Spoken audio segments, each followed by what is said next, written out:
इंसान को पाप और पुण्य करने की बुद्धि भी तो वही देते हैं। किस आत्मा को अब इस जीवन मृत्यु के चक्कर से निकालकर अपने में विलीन करने का निर्णय भगवान खुद लेते हैं या उस आत्मा के कर्म के प्रभाव से? देखो, जैसे एक किसान को खेती दे दी जाए और बीज दे दिया जाए, बुरे और अच्छे दोनों बीज दे दिए गए।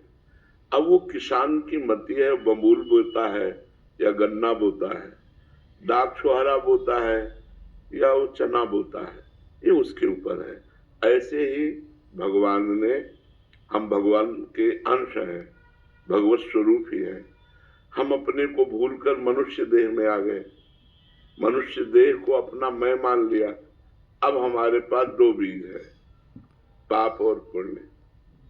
आप कर्म भूमि में पाप बोते हैं या पुण्य बोते हैं, ये आपकी छूट है।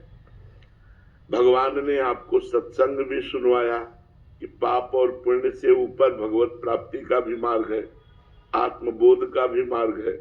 अब आप चयन करो, पाप मार्ग या पुण्य मार्ग या भगवत मार्ग। ये स्वतंत्रता आपको दे दी गई, आपको नहीं रोका जाएगा। आप पाप कर्म करो, रोका नहीं जाएगा, परिणाम उसका आपको भोगना पड़ेगा। पुण्य कर्म करो, रोका नहीं जाएगा, उसका परिणाम आपको भोगना पड़ेगा। आप अच्छे कर्म करो या बुरे कर्म करो, आपको ही भोगना पड़ेगा। ये भगवान ने छूट दी है मनुष्य योनि में। और किसी 83,99,999 योनियां हैं, वो केवल पाप और पुण्य के कर्म का फल भोगेंगे, वो पाप और पुण्य नहीं कर सकते।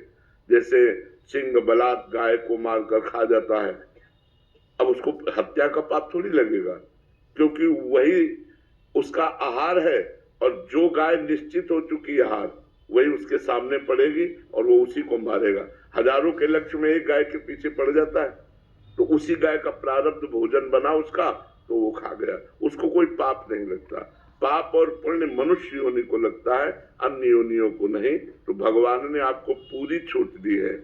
आप पाप कर्म मत कीजिए, अच्छे कर्म कीजिए, आप नाम जप कीजिए, आप तीर्थ याटन कीजिए, आप भगवत आराधना कीजिए। अब ये आपके ऊपर छूट दी गई है, इसमें भगवान नहीं, इसमें आपके ऊपर छूट दी गई।